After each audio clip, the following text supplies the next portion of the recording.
तो अब waste paper के नाम पर भारत में जहरीला प्लास्टिक डंप किया जा रहा है और ये वो देश है जो एक तरफ भारत को अपना दोस्त बताते हैं और दूसरी तरफ ऐसे कुछ लोगों को अपने यहाँ पर रहने देते हैं जो भारत के लिए काफी बड़ा खतरा है। आज बात करेंगे भारत की पेपर इंडस्ट्री के बारे में, जिसकी आड़ में कई टन सड़ता हुआ प्लास्टिक भारत भेजा जा रहा है। और कमाल की बात ये कि इसमें किसी भी तरह की कोई रोक टोक नहीं। यह देश है यूनाइटेड स्टेट्स और कनाडा, जिसका छोड़ा हुआ कचरा भारत में पॉल्यूशन फैला रहा है। आपको बता दें कि भारत में हर साल तकरीबन 13 मिलियन टन पेपर का इस्तेमाल किया जाता है, लेकिन इसमें से केवल 25 से 28% पेपर को ही रिसाइकल किया जाता है। कुल मिलाकर दुनिया भर में 60 से ज्यादा ऐसे देश हैं जो भारत में आज पेपर की डंपिंग करते हैं। एक तरह से देखा जाए तो पेपर इंडस्ट्री के लिए एकदम सही है, क्योंकि भारत खुद एक काफी बड़ा कागज का एक्सपोर्टर है और करीबन $3 बिलियन का कागज भारत से एक्सपोर्ट किया जाता है। अब इतनी बड़ी एक्सपोर्ट इंडस्ट्री को सपोर्ट करने के लिए इतनी बड़ी मात्रा में पेड़ नहीं काटे जा सकते, इसीलिए वेस्ट पेपर दुनिया भर से भारत में इंपोर्ट किया जाता है और फिर यहां से रिसाइकल करके एक अच्छा खासा फॉरेन रेवेन्यू भारत आ पाता है। लेकिन कुछ चालाक देश अब इसका गलत फायदा उठाने लगे हैं और अपनी यहाँ का सड़ता हुआ कचरा इस पेपर में मिलाकर भारत भेजा जा रहा है। टाइम्स ऑफ इंडिया के इस आर्टिकल के मुताबिक वेस्ट प्लास्टिक की कई टन क्वांटिटी इस पेपर में मिलाकर भारत को शिफ्ट कर दी जाती है और इसकी वजह से दो काफी बड़े नुकसान भारत को झेलने पड़ रहे हैं, जिसमें पहला है वेस्ट पेपर की प्रोसेसिंग कॉस्ट। प्लास्टिक के मिले होने की वजह से पेपर को अलग करने में ज्यादा समय और पैसा बर्बाद हो जाता है। इसके अलावा इस वेस्ट प्लास्टिक से छुटकारा पाने के लिए इसे चीनी मिलों को बेच दिया जाता है, जहां इन्हें जलाकर इथेनॉल और चीनी बनाई जाती है। ये रिपोर्ट स्पेशली मुजफ्फरनगर को ध्यान में रखते हुए पब्लिश की गई, जहां करीबन 30 पेपर मिल्स ऑपरेशनल हैं। यहां की पेपर इंडस्ट्री के मालिकों का कहना है कि इस प्लास्टिक को इकट्ठा करके राजस्थान की सीमेंट फैक्ट्री को भेजा जाता है, क्योंकि इन फैक्ट्रीज में प्लास्टिक जलना इलीगल है। दिक्कत यह है कि भारत में आ रही इस पेपर की शिपमेंट की प्रॉपर स्क्रीनिंग नहीं होती, जिसकी वजह से टंटा मिलिटेंट शिपमेंट भारत एंटर कर जाती हैं। 2017 में चीन ने वेस्ट प्लास्टिक के इंपोर्ट पर पूरी तरह से बैन लगा दिया था। आपको बता दें कि 2017 से पहले लगभग 3 दशकों तक चीन दुनिया का आधे से ज्यादा वेस्ट प्लास्टिक इंपोर्ट करता था, लेकिन पॉल्यूशन के चलते चीन को यह सब बैन करना पड़ा। वहीं भारत ने भी ऐसा ही बैन 2019 में लगाया, लेकिन बाद में इसे हटा लिया गया।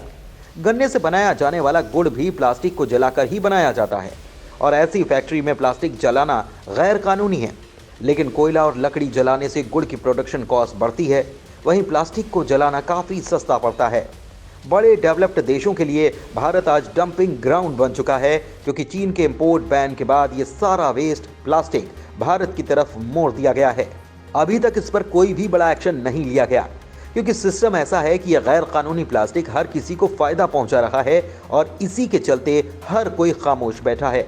अब यहाँ पर कोई न कोई तो है, लेकिन जिम्मेदार है सरकार, जो ऐसे गैर कानूनी प्लास्टिक को घुसने का मौका दे रही है, या फिर फैक्ट्रीज जो जानते हुए भी सड़ती हुई प्लास्टिक जला रही हैं।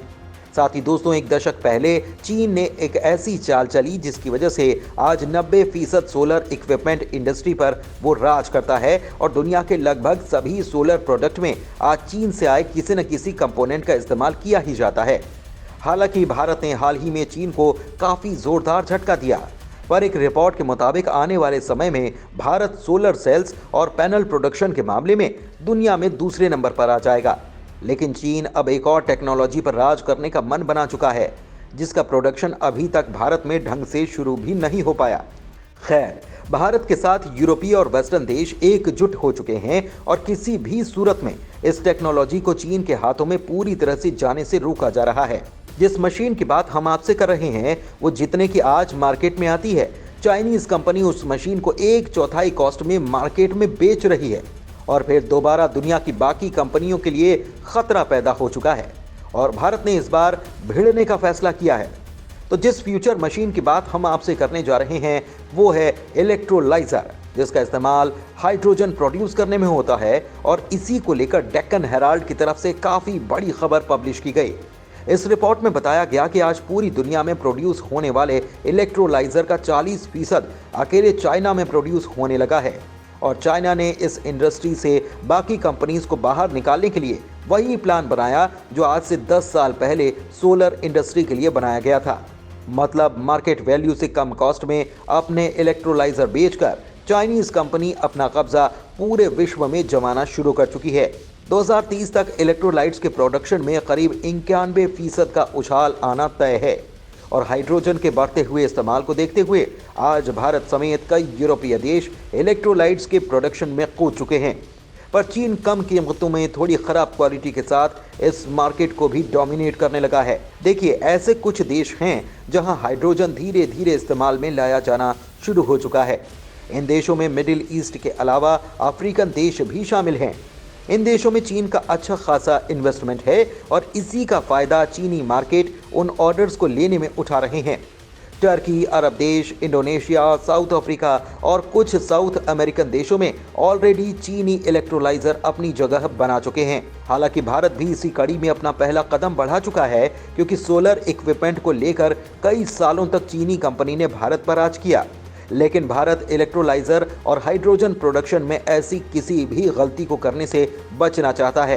हाल ही में हाइड्रोजन प्रोडक्शन को लेकर 13,000 करोड़ रुपए की एक PLI निकाली गई थी, जिसमें अकेले इलेक्ट्रोलाइट्स के प्रोडक्शन के लिए 4,500 करोड़ रुपए एलोकेट किए जा चुके हैं। सरकार की तरफ से टारगेट रखा गया कि 2030 तक at least 5 million metric green hydrogen का प्रोडक्शन हर साल शुरू होगा और न केवल हाइड्रोजन बल्कि हाइड्रोजन के प्रोडक्शन में भी डिजिटाइजेशन हासिल किया जा सकेगा। आपको बता दें कि अभी तक चाइनीज इलेक्ट्रोलाइजर को भारत में एंट्री नहीं मिल सकी है और अच्छी बात यह है कि सरकार के द्वारा निकाली गई PLI में मेजॉरिटी भारतीय कंपनीज ने पार्टिसिपेट किया है। इन कंपनियों में रिलायंस, अडानी ग्रुप, L&T और BHEL जैसी कंपनीज भी शामिल हैं। धन्यवाद।